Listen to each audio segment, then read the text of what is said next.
Hello दोस्तों, मैं आपका साक्या अरहंत कोचिंग सेंटर और यस क्लास में आपका स्वागत है। आप लोग यूट्यूब पर अरहंत क्लासेस चैनल देख रहे हैं। उसमें आप लोगों को हिंदी के अलग अलग चैप्टर पर चर्चा कर रहे थे हम लोग।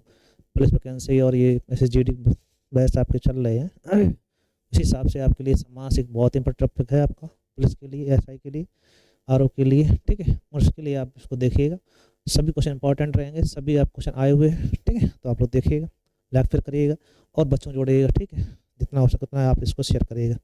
पहला क्वेश्चन आपका, पहला क्वेश्चन ये कह रहा है आपसे कि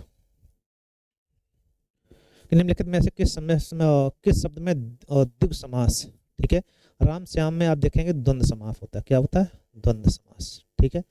चढ़ कमल में आपका चढ़ कमल रूपी चढ़ हो जाएंगे आपके, तो ये हो जाएगा कर्मधार है। क्या हो जाएगा? कर्मधार है, ठीक।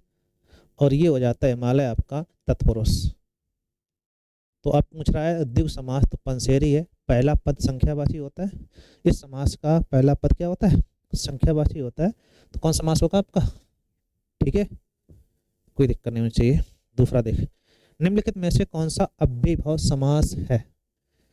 अब ध्यान रखना, अव्ययीभाव में मुख्यतया उपसर्ग लगी होती है। यथा प्रतिभरे आयावत से प्रारंभ हो जाए तो प्रतिदिन, इस समास का पहला पद प्रधान होता है। कौन प्रधान होता है? पहला पद प्रधान होता है, ठीक है। कुछ पूछा जाए किस समास का पूर्व पद या पहला पद प्रधान होता है, कहेंगे अव्ययीभाव। किस समास से समासिक पद होने पर अव्ययक रूप हो जाता है, तो आपका आंसर आएगा अव्ययीभाव, ठीक है। अव्यय समास में जो लिंग रहता है वो पुल्लिंग एक वचन में आपका जो बनता है पद, ठीक है। प्रतिदिन प्रतिउपसर्ग है, इसमें उपसर्ग प्राय लगते हैं, ठीक है।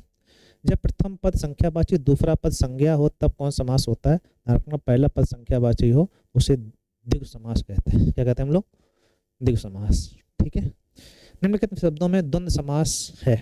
पाप पुण्य, जब दो समान पद हों, इस समास में दोनों पद प्रधान होते हैं। द्वंद्व समास जो होता है, समास में दोनों पद प्रधान, दोनों पद प्रधान, ठीक है। ये ध्यान रखना आपको। जो आपका द्वंद्व समास है, दोनों पद प्रधान होते हैं।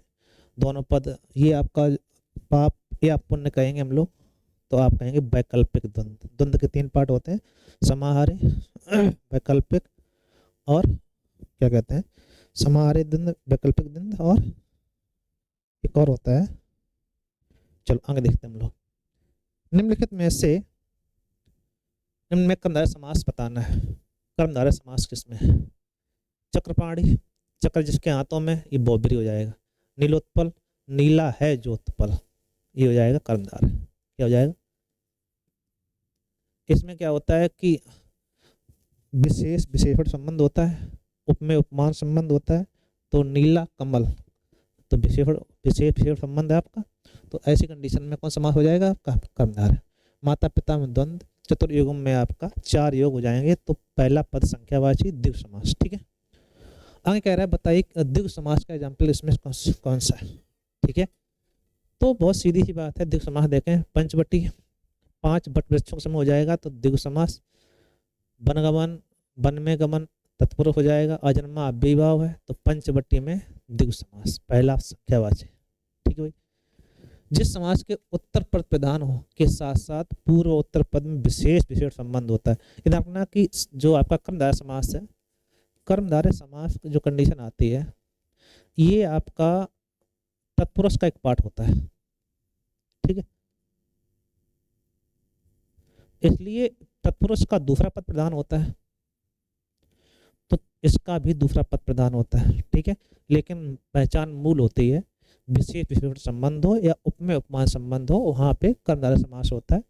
तो उसने कंडीशन लगाई भी है, उत्तर पद प्रधान हो, विशेष विशेषण संबंध हो, तो वह समास होता है कर्मधारय। क्या होता है आपका? कर्मधारय, ठीक है भाई। विशेष और विशेषण के योग से कौन सा समास बनता है, तो आंसर आएगा कर्मधारय, ठीक है। इसका दूसरा पद प्रधान होता है क्योंकि तत्पुरुष समास का ही एक अंग है। वैसे समास आपके तीन ही पढ़ाए जाते हैं, लेकिन NCERT कहती है समास कितने हैं, तो आप कहेंगे 5, ठीक है भाई। समास कितने भेद होते हैं? आप कहेंगे नंबर 1 अव्ययीभाव, नंबर 2 तत्पुरुष, नंबर 3 कर्मधारय, नंबर 4 द्विगु, नंबर 5 द्वंद्व, द्वंद्व, नंबर 6 क्या कहते हैं, बहुब्री, ब्री। ठीक है, तो ये आपके 6 समास हैं। ये पूछे समास कितने होते हैं तो आप बताएंगे 6। अब इसमें पूछा देशभक्ति किस तत्पुरुष का पाठ है, देश की भक्ति होती है, तो ये का की के संबंध तत्पुरुष का पाठ है। देश के लिए भक्ति देश की भक्ति क्या कहें हम लोग, देश की भक्ति, देश के लिए भक्ति नहीं देश की भक्ति कहेंगे, तो संबंध तत्पुरुष आएगा। निम्नलिखित में से द्विगु समास चाहिए। द्विगु मतलब पहला संख्यावाची, अगर पहला संख्यावाची हो और उसमें कोई किसी का पर्यायवाची ना हो, किसी देवता पर्यायवाची है तो आपका बहुब्री हो जाता है। जैसे त्रिलोक लिखा हुआ ये आपका द्विगु है। पंचांग लिखा है तो 5 हैं अंग जिनके या अंग हैं जिनके, तो वहाँ पे 5 आनन या मुख कह देते हैं हम लोग, तो हनुमान जी को कहा जाता है या फिर शंकर जी को कह देते हैं हम लोग, तो इधर रखिएगा ये बहुब्री का पाठ हो जाएगा। तो इसमें रियल कौन आएगा, त्रिलोक। पहला पद संख्यावाची हो वहां पे आपका कौन समास होता है, द्विगु समास हो जाता है। 2 या 2 से अधिक पद मिलकर एक नवीन शब्द की रचना करते हैं तो उसे क्या कहते हैं, तो जब पद मिले तो आप समास कहेंगे, और 2 या 2 से अधिक वर्ड मिले तो आप संधि कहेंगे। ठीक है, दोनों में अंतर है। द्विगु समास का उदाहरण कौन सा है, अन्य द्विगु की बात हो रही है तो पहला पद संख्यावाची चाहिए। चतुरानन आप देखना 4 मुख वाले तो ब्रह्मा जी हो जाएंगे, वहाँ हो जाएगा अर्थात दोजे लगाएंगे हम लोग तो बहुब्री हो जाएगा। तो यहाँ पे 3 भुवन, 3 और भुवन मतलब 3 भवन आपके अलग अलग आपके 3 लोक, तो ये त्रिलोक कहलाते हैं। इसमें आपका द्विगु समास, कौन समास है, चतुरानन कहेंगे तो बहुब्री हो जाएगा। ठीक है, इनमें से द्वंद्व समास का उदाहरण बताना है। द्वंद्व मतलब होता है जो बराबर बराबर बात हो रही है, तो रुपया पैसा इत्यादि हो जाता है। समाहार्य द्वंद्व, ठीक है, इतरेतर द्वंद्व, समाहार्य द्वंद्व और वैकल्पिक द्वंद्व। द्वंद्व के 3 प्रकार होते हैं। ठीक है, कोई दिक्कत, बोलो बोलो। कौन सा बहुब्री समास का सही उदाहरण है, निष्दिन, विभव, त्रिभुवन आपका कहिएगा द्विगु, पंचानन बहुब्री, 5 हैं मुख जिनके, 5 हैं मुख, आनंद में होता है मुख। ठीक, अर्थात शंकर भगवान कह लो या फिर हनुमान जी को कह लो। ठीक है, पंचमुखी हनुमान आप सुनना होगा।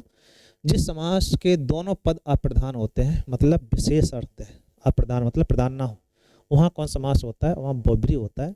दोनों पद मिलकर एक नया अर्थ देते हैं, वहाँ कौन हो जाता है आपका, बहुब्री समास का एग्जाम्पल हो जाता है।